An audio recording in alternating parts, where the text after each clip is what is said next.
Matrudevobhava.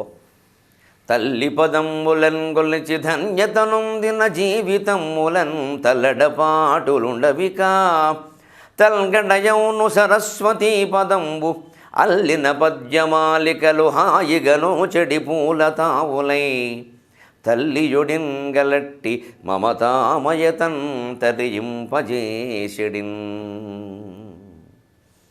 Telugu one TV ప్రేక్షక మహాశయులందరికీ సాహిత్యంలో హాస్యం అనే కార్యక్రమంలో 97వ భాగానికి స్వాగతం పలుకుతున్నాం.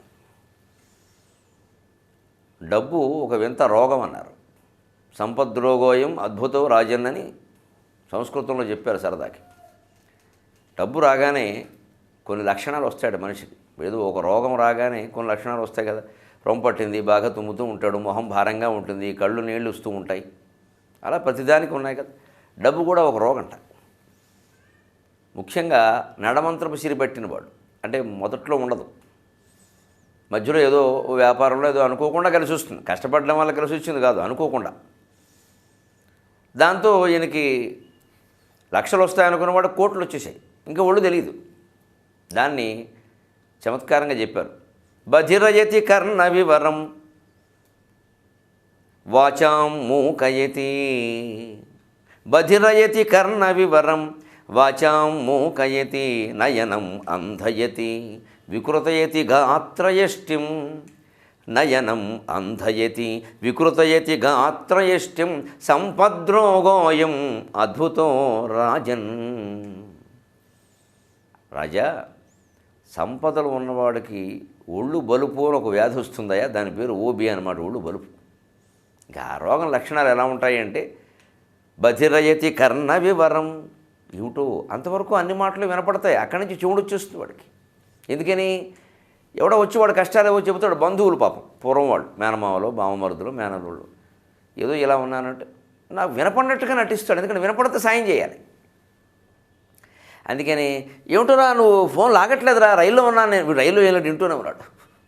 ఎందుకంటే అది వినపడితే ఏదో అడుగుతాడు, ఇవ్వాలి.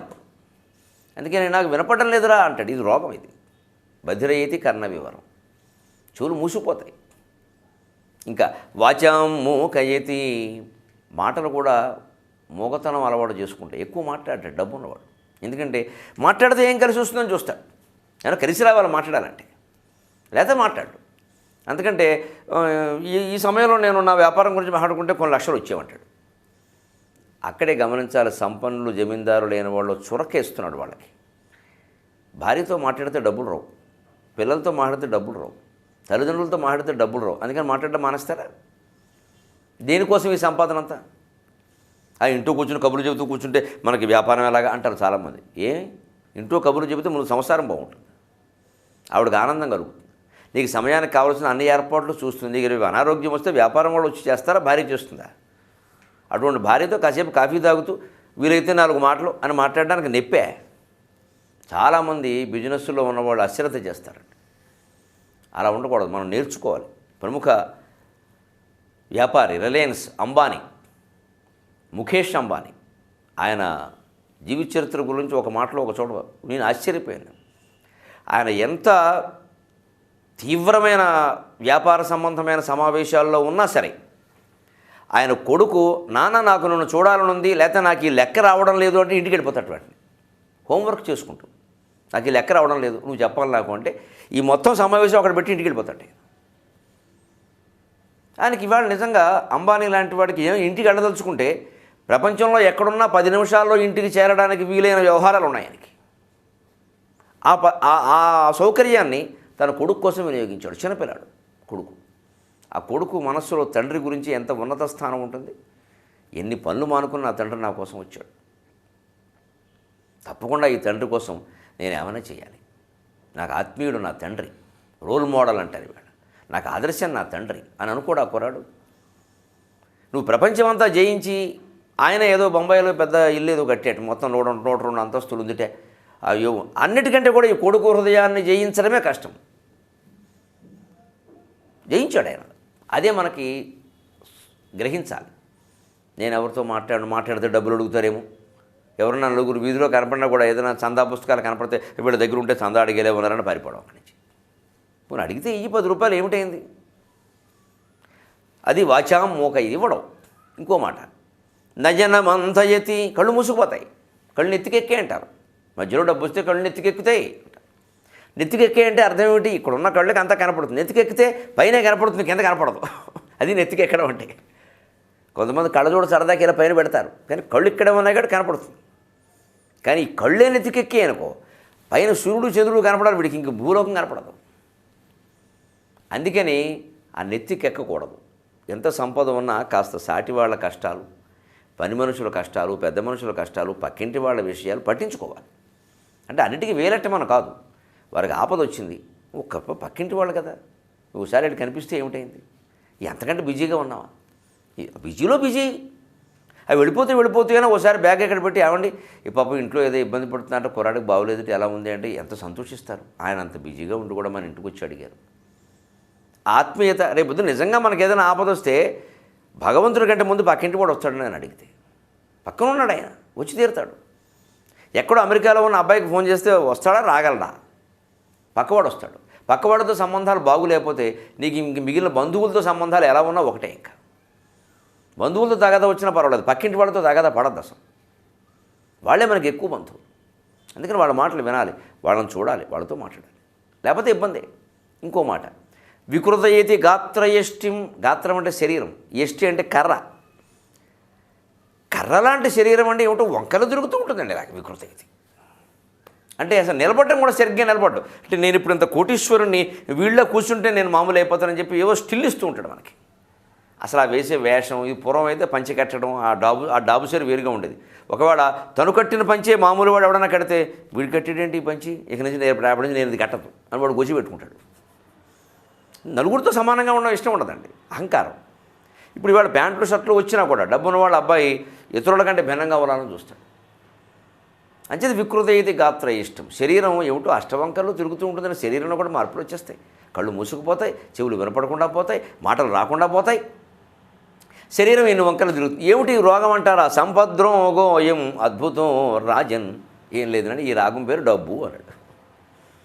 దీన్ని మరింత వివరంగా చెబుతూ మరింత హాస్యంగా సాగర ఘోష కావ్యంలో నేను పద్యం రాశాను. డబ్బొక వింత రోగము, డబ్బొక వింత రోగము. ఇందులో ఉండే మాటలు ఉండవు, కానీ వేరే లక్షణాలు ఉంటాయి. డబ్బొక వింత రోగము, హఠాత్తుగా మాటలు మాయమౌను, హఠాత్తుగా మాటలు మాయమౌను, మేనుబ్బును నవ్వు కృత్రిమము, నవ్వు కృత్రిమము, ఊగుచునుండును కాలి మీద కాలు, ఊగుచునుండును కాలి మీద కాలు, అబ్బదు విద్య అక్షరము ఆప్తులు చుల్క నయముదురు, అబ్బదు విద్య అక్షరము ఆప్తులు చుల్క నయముదురు, ఎప్పుడో డబ్బుల లెక్కలో కటకటన్బడి ప్రాణము వీడునక్కట.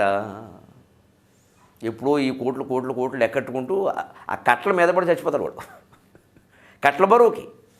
ఎందుకంటే ఇటకలంతా అవి అంతే. ఇంకా నేను నా కళ్ళతో చూశానండి, పేరు చెప్పను, మంచి ఉదాహరణ కాదు కాబట్టి, కానీ వాస్తవం. డబ్బు ఎంత ఉంటుందా అని ఆశ్చర్యపోయాను.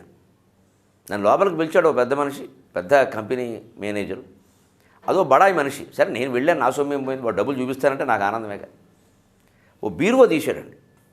పంతులు గారు ఉండండి అన్నాడు. నేను నిలబడ్డాను. బీరువా తీశాడు. 500 రూపాయల కట్టలు ఓ 50 పడ్డాయి వాడి మీద. వీడు ఏదో ఇటకలు పడినట్టే.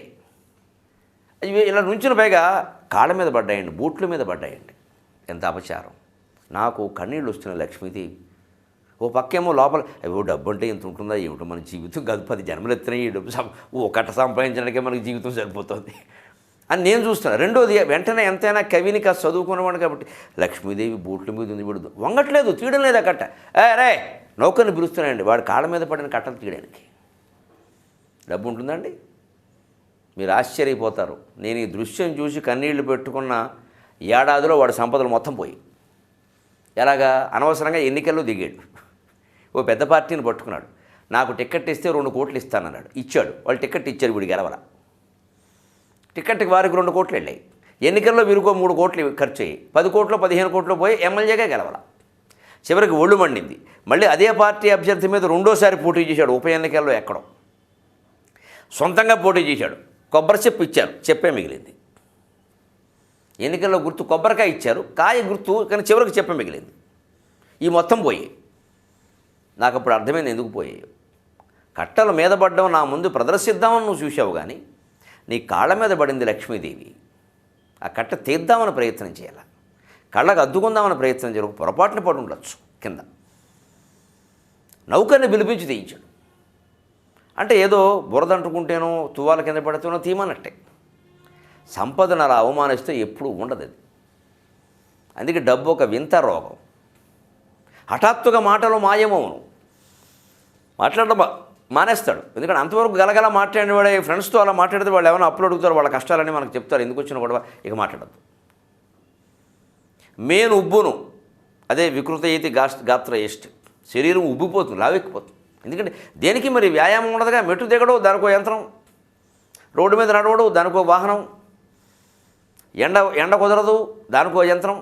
చలి కుదరదు, దానికో యంత్రం. అన్నిటికీ యంత్రాలే. చివరికి చక్రాల కుర్చీలో కూర్చోబెట్టి మంచం దగ్గర తీసుకెళ్ళాలి, రోగిష్టివాడిని తీసుకెళ్ళినట్టు. దేనికి కాలు తీయడు అసలు. వెనక తెలంగాణ ప్రాంతంలో దేశముఖ్యులను దొరలు ఉండేవారు. కాలు కాలేసుకుని చుట్ట కాలుస్తూ ఉంటే చుట్ట నుసి ఆ వేడండి ఇక్కడ తొడ మీద పడితే తొడ అంటుకుపోతున్నా సరే తీసుకునేవాడు కాదండి. ఏయ్ వచ్చి తీ నౌకర్ని. వీడు తొడ అంటుకుపోతుందండి, అజ్ఞానం చూడండి, కాలిపోతుంది. అయినా సరే అదేనా తట్టుకుంటాడు కానీ అది ఇలా అండం అంటే వీడికి అవమానం అనమాట. ఆ పని నౌకరు చేయాలి. వీడు నీకు తొడ అంటుకుపోతుంటే ఓ పక్క ఒళ్ళు బలుపు అంటే ఇది. ఆ దేశముక్కులు దొరలు ఏమయ్యారో రైతాంగ సాయుధ పోరాటంలో మనం చూసాం. బండెనక బండి కట్టినట్టు పాడెనక పాడి కట్టి పంపించారు అందరినీ. ఎన్నాళ్ళు నిలబడ్డా ఈ సంపదలన్నీ. పోనీ నువ్వు అనుభవించింది ఏమైనా ఉందా? చుట్టకాల్చడంలో ఆనందం కంటే ముందు తొడకాలిపోతుంటే మంటగా లేదు. నువ్వు జమీందారు అని తెరవడం ముఖ్యమా, తొడ మంటెట్టకుండా ఉండడం ముఖ్యమా? ఆనందం గురించి మనిషి ఆలోచించకపోవడం వల్ల ఇలా జరుగుతుంది. డబ్బొక వింత రోగము, హఠాత్తుగా మాటలు మాయమోను, మేనుబ్బును నవ్వు కృత్రిమము. అసలు నవ్వడు డబ్బు ఉన్నవాడు. ఒకవేళ నవ్వినా కృత్రిమంగా నవ్వుతాడు, అందులో జీవత్వం ఉండదు. ఎందుకంటే నిజంగా నవ్వితే ఈ జోకేసినందుకు వాడు ఏమైనా డబ్బులు ఇమ్మంటాడేమో అని అనుమానం. విదూషకుడు మరి మహారాజును నవ్వించేవారు వెనక. మిమ్మల్ని మేము ఆనందంగా ఉంచుతామండి, కాస్త ఏదో మా సంగతి చూసుకోండి అంటే ఏదో జీతం ఇచ్చేవారు. అలాగా ఎవరైనా జోక్ అయ్యగానే నవ్వితే దానికి ఏదైనా అడుగుతాడేమో, క్లోజ్ అయిపోతాడేమో, దగ్గర అయిపోతాడేమో అని బెంగ. అందుకని అవును కదా వస్తానే వెళ్ళిపోతాడు వాడు. అంటే వాడి జీవితంలో నవ్వి యోగాన్ని కోల్పోయాడు. నీకు ఎన్ని కోట్లు ఉంటే ఎవడికి కావాలి? ఊగుచునుండును కాలు మీద కాలు. మామూలుగా కూర్చోడండి, ఒళ్ళు బలుపు. ఒక స్వామీజీ ఎదురుగా ఉన్నా సరే, ఒక మహాపండితుడు ఎదురుగా ఉన్నా సరే, దేవాలయంలో ఉన్నా సరే బూట్లు కాళ్ళు వేసుకుని కాలిమి కలిసి కూర్చుంటాడు. ఇదంతా ఏమిటి? నేనేదో అధిపతిని, నేనేదో ఫలానా పత్రిక పెట్టా, లేదా ఫలానా టీవీ పెట్టా, నేనేదో చేసేసా, ఇక నన్ను మించిన వాడు ఎవడు లేడు, నేను ఎవడి ముందు కాలు తెల్చాల్సిన పని లేదు. ఖచ్చితంగా అమ్మవారు ఒక దెబ్బ కొడితే అడుక్కు తింటాం మళ్ళీ. ఎవరిని గౌరవించే విధంగా వారిని గౌరవించాలి. నీకు ఎంత డబ్బు ఉన్నా సరే నీ డబ్బు కంటే చాలా విలువైన పదార్థం జ్ఞానం, అది వారి దగ్గర ఉంది. వారి జ్ఞానంలో విజయవంతునికి జ్ఞానం లేదు. ఆ జ్ఞానుల్ని మనం గౌరవించి తీరాల్సిందే. సద్గురువులు అంటే వాళ్ళే. కానీ కాని మీద కాదు. అబ్బదు విద్య అక్షరము, చదువు రాదు. మీరు గమనించిన జమీందారుల పిల్లలకు చదువు రాదు. కానీ వారు ఏం చేస్తారు? ₹1,00,000 ఇచ్చి మెడికల్ సీటు, 70 లక్షలు ఇచ్చి ఇంజనీరింగ్ సీటు కొంటారు. చదువు కొనడం, నిజంగా కొనడమే. కొంటావు బాగానే ఉంది, నువ్వు డబ్బులెట్టు కొన్నావు. మీ అబ్బాయి చదవద్దు. వాడేం చేస్తాడు? మా నాన్న ₹1,00,000 సీటు కొన్నాడు, రేపు పొద్దున్న హాస్పిటల్ నాకు ఇస్తాడో, కడతాడో ఆయన కడతాడో, నేను అందులో స్టెథోస్కోప్ మెడలో వేసుకొని కూర్చుంటా. నువ్వు డాక్టరా? ఎవరికైనా వైద్యం చేస్తాడా? వీడు చేస్తే వాడు బతుకుతాడా? వీడు మెడిసిన్లో పుస్తకాలు కూడా చదవడం, తిరగేస్తాడు. ఎంతసేపు అమ్మాయిలకి చూస్తాం, ఎవరికైనా లైన్ వేయడం బాగుంటుందని. ఎందుకంటే ఇది ఎక్కట్లేదుగా. ఇప్పుడు ఎక్కేంత తెలివితేటలు వీడుకుంటే ₹1,00,000 కట్టాల్సిన పని ఎందుకు వచ్చింది? ఎంట్రన్స్ ప్రవేశ పరీక్షలో నెగ్గేవాడు. అందులో నెగ్గలేదంటే అర్థం ఏంటి? అసలు సమర్థుడు కాదని. అంచేతను నెగ్గని వాటి కోసం ప్రవేశ పరీక్షకి మించిన అభ్యర్థుల కోసం ఎక్కువ కాలేజీలు పెట్టడం, ఇంజనీరింగ్ కాలేజీలు, మెడికల్ కాలేజీలు, అందులో డబ్బులతో చేర్చుకోవడం ఎప్పుడైతే మొదలైందో అప్పుడే విద్యా వ్యవస్థ నాశనమైంది. 35 మార్కులు కూడా సాధించడం చేతకాని వాడికి నువ్వు 35 లక్షలు ఇచ్చిన సీటు ఇస్తున్నావు. అంచేది ఇక ముందు జనం అభిప్రాయం ఎలా ఉంటుందంటే డబ్బు సంపాదిస్తే అన్నీ వస్తాయిరా. ఈ ఇంజనీరింగ్ లేదు, మెడిసిన్ లేదు, అందమైన అమ్మాయి లేదు, జీవితం లేదు, సమస్తం వస్తాయి. డబ్బు ఒకటే ముఖ్యం అని మనం విద్యార్థులకు పరోక్షంగా నేర్పుతున్నామా లేదా? మళ్ళీ మనమే గోలపడుతూ ఉంటాం, సమాజం చెడిపోతుందని. విద్యారంగంలో ఉన్నవాళ్ళు, విద్యాలయాలు నడుపుతున్న వాళ్ళు, పాఠాలు చెబుతున్న వాళ్ళు, కోట్లు సంపాదించి సంసారాలను పట్టించుకునే వాళ్ళు ఆలోచించాల్సిన విషయం ఇది. అబ్బదు విద్య అక్షరము, ఆప్తులు చులకనయముదురు. ఇదివరకు బాగా దగ్గర వాళ్ళు ఉంటారు, మేనమామలు, మేనత్తలు, బంధువులు, అన్నదమ్ములు, వాళ్ళు కూడా చులకనైపోతారు. ఆయన మీ తమ్ముడేట కదండి, అదో దూరం కజిన్ అంటాడు తమ్ముడు అని చెప్పడం. నిజంగా సొంత తమ్ముడు వాడు. అన్నగారి విషయం కూడా ఒప్పుకోడు. అన్నగారు నిజానికి మనం డబ్బున్న వాళ్ళమైనా, మనం పండితులమైనా, ఏదైనా మన అన్నగారు మనకంటే గొప్పవాడు. ఆయన సభలో కనపడితే ఆయన కాళ్ళకి మనం దండం పెట్టాలి, కానీ మనకు ఆయన పెట్టకూడదు కదా, అపశకునం తప్పు కూడాను. అప్పుడే మన అన్నగారు కూడా మనల్ని ప్రేమిస్తారు. మా తమ్ముడు ఎంత గొప్పవాడైనా నన్ను గౌరవిస్తున్నాడు, వీడు వృద్ధిలోకి రావాలి అని ఆశీర్వదిస్తాడు. నిజానికి మనం మామూలు స్థితిలో ఉన్నప్పుడు ఆ అన్నగారు మన ఎన్నిసార్లు కాపాడాడు తన కడుపులో పెట్టుకుని. లేకపోతే మనం వీళ్ళు ఇలా ఉండేవాళ్ళమా? ఆవేళ ఏదో చేసుకునేవాళ్ళం. చాలామంది తమ్ముళ్ళకి అన్నగారుల ద్వారా ఎదురైన అనుబంధం ఇది మనం గుర్తు చేసుకోవాలి. ఆప్తుల్ని చులకన చేయకూడదు. ఇలాగ పోనీ ఇంత చేశావు, చివరికి జరిగేది ఏమిటి? ఎప్పుడో డబ్బుల లెక్కలో కటకటంబడి ప్రాణము వీడు నక్కట. ఈ మార్చి నెల వచ్చిందంటే డబ్బున్న వాళ్ళందరికీ పెద్ద జబ్బు మార్చి అయిపోయింది. ఎందుకంటే income tax, advance tax, rear tax ఎన్ని ఉంటాయి, దొంగ లెక్కలు వేయాలి. ఆడిటర్ కొంత ఇవ్వాలి, ఎగ్గొట్టారంటే వీడు కొంత దిగ్గొట్టాలి. అదేదో మింగి వాడు ఏదో చెప్తాడు. తీరా ఎంత చెప్పినా రేపు పోలీసులు మన ఇంటికి వస్తే మన అరెస్ట్ చేస్తారు, కానీ ఆడిటర్ని అరెస్ట్ చేయరు. జవాబు చెప్పుకోవాల్సింది నువ్వే. నీ తరఫున ఆయన లెక్కలు తయారు చేసి కానీ సంతకం పెట్టింది మనమే కదా. ఆడిటర్ గారు రాశారంటే మీరు రండి, వారు వస్తారన్న తర్వాత ఇంకోటి రాస్తారంటాడు. అదే గమనించాలి. ఎప్పుడు ఏం చూపిద్దాం, ఏం దొంగ లెక్కలేద్దాం, ఎలా తప్పించుకుందాం అనే ఆలోచన నువ్వు చేస్తే ఈ డబ్బుల లెక్కలోనే అలాగ మనస్సుకు పట్టేసి రక్తపోటు వచ్చి గుండెపోటు వచ్చి పోడా. అందుకే పద్యంలో స్పష్టంగా ఎప్పుడో డబ్బుల లెక్కలో కటకటను బట్టి ప్రాణము వీడునక్కట. ఇంత పడి ఈయన పొందిందేముంది? భార్యా సౌఖ్యము లేదు. ఏదో సంస్కృతంలో సరదాగా చెప్తాడు, పిచ్చును కొట్టువాడు ఉంటాడు, డబ్బున కూడా ఖర్చు పెట్టేవాడు. కృపణో ధనలోభేన స్వభార్యాం నాభిగచ్చతి. ఎందుకు? పిచ్చును కొట్టువాడు భార్యను కూడా కలవట్ట, ఎటువంటి ఆనందం ఒప్పుకోడు, శృంగారం కూడా ఉండదు. ఏమనుకుంటాట? అశ్యామయో జాయతే పుత్ర సమయ విత్తం హరేదితి. ఈవిడిని కలిస్తే ఓ కొడుకు పడతాడు, వాడిని డబ్బంతా పట్టుకుపోతాడు.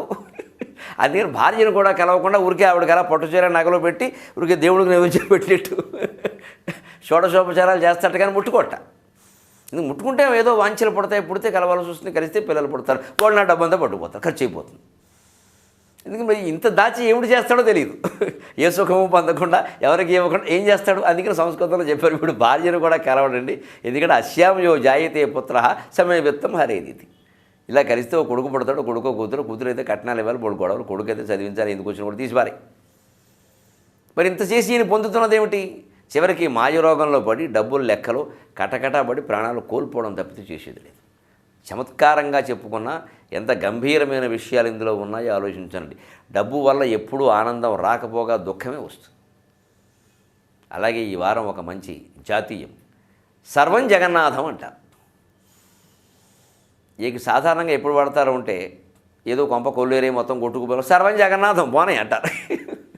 అలాగే అంటూ సొంటూ లేకుండా అందరూ కలిసిపోయినా కూడా సర్వం జగన్నాథం ఇంకా మాట్లాడకూడదు. పుణ్యక్షేత్రాల్లో వస్తుంది. సాధారణంగా యాత్రలు చేస్తూ ఉంటాం కదా, కాశీ యాత్ర, రామేశ్వరం యాత్ర స్పెషల్ బస్సుల్లో పెడతాం. అవి వెళ్ళినప్పుడు భోజనాలు అవి నీకు మడిగా ఆచారంగా కుదరాలంటే కుదరవు. ఇగో నా పక్కన వారు కూర్చోద్దు అని అంటే ఎలా కుదురుతుంది? పెళ్ళి బస్సులో కానీ యాత్రలో చంపేస్తారు వాళ్ళు వచ్చి. అటువంటిప్పుడు సర్వం జగన్నాథం పోని పుణ్యక్షేత్రాల్లో అలా మాట్లాడకూడదు. ఎందుకు వచ్చింది? ఎవరి జగన్నాథం అంటే పూరీ జగన్నాథ స్వామి పేరు ఈ జాతీయంలో ఉంది. తెలుగు వాళ్ళే వాడతారు దీన్ని. పూరీ జగన్నాథ క్షేత్రంలో ఓ ప్రత్యేకత ఉంటుంది. అనేక ప్రత్యేకతలు ఉన్నాయి.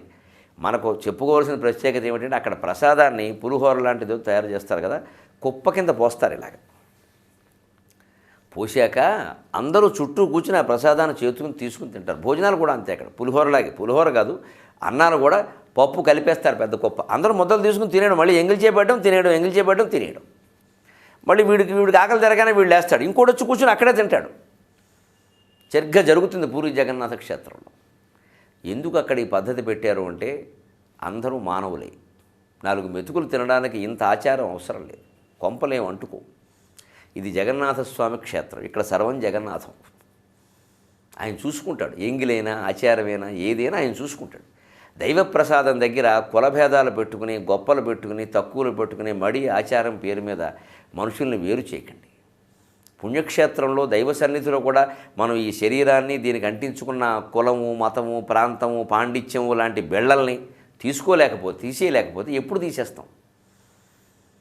చచ్చాక తీసేయాలి ఇంక మన శరీరం నుంచి ఈ బిళ్ళలన్నీ. మొల దగ్గర బిళ్ళ తీసేసినట్టే. అంతవరకు మనం తీయం కదా. అందుకని మన పుణ్యక్షేత్రాల్లో కొన్నింటిగా ఉంటుంది ఆచారం. మళ్ళీ జగన్నాథ క్షేత్రంలో మీకు తిరుపతిలో ఉండదు అది. కొన్నింట్లోనైనా ఎందుకుంది అంటే జీవితంలో ఒక్కసారైనా ఈ అందరూ సమానం అనే స్థితిని అనుభవించు. నువ్వు కాస్త అర్థమవుతుంది. క్రమంగా ఆ భావాన్ని పెంచుకో. అప్పుడు ఎంత ఆనందంగా మనం ఉండగలుగుతాము.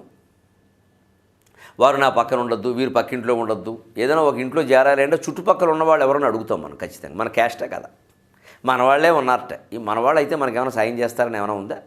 వేరే వాళ్ళు చెయ్యరని ఏమైనా ఉందా? ఎందుకు ఆ మనవాళ్ళనే భావన? ఇప్పుడైనా పేరంటానికి పిలుచుకుంటే పేరంటానికి ఇతరులను పిలవకూడదా? ఫలానా కులం వాళ్ళని పిలవాలని పేరంటం ఏమైనా అన్నారా? ఎక్కడా లేదు, మనం పుట్టించుకున్నావు తప్ప.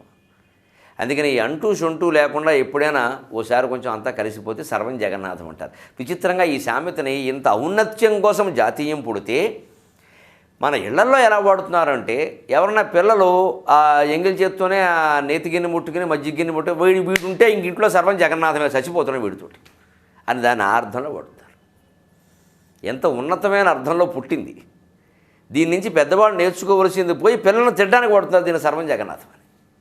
వీడు ఉంటే సర్వం జగన్నాథమే, ఇంక అంటూ సొంటూ ఏం లేదు. ఇంకా ఎలా పడితే అలా వచ్చి తింటాడు, పట్టుకెడతాడు. నిజానికి ఎలా పడితే అలా తిను, ఎలా పడితే అలా ఉండని చెప్పడానికి ఈ సామెత వచ్చింది. సరే వాడిని మందలిస్తే మందలించవచ్చు, కానీ దానికి సర్వం జగన్నాథం వాడాల్సిన పని లేదు. జాతీయాలన్నీ ఇంతే, ఒక ప్రత్యేక సందర్భంలో పుడతాయి. చివరికి ఆ సందర్భాన్ని కోల్పోయి వేరే సందర్భాల్లో దాన్ని తరచు వాడతారు. అసలు కథ తెలియకపోతే ఇది ఎందుకు వచ్చిందో తెలియదు. అందుకోసం సర్వం జగన్నాథం అనేటువంటి చమత్కారమైన జాతీయాన్ని మనం చెప్పుకున్నాం. మళ్ళీ వారం కలిసి మరిన్ని శ్లోకాలు, పద్యాలు, సాహిత్యంలో హాస్యం అనే కార్యక్రమంతో మళ్ళీ కలుద్దాం. అంతవరకు ఇన్ని చమత్కారాలను మనకు అందిస్తూ ఉన్న తెలుగు భాషలో మనం అందరం మాట్లాడతాం.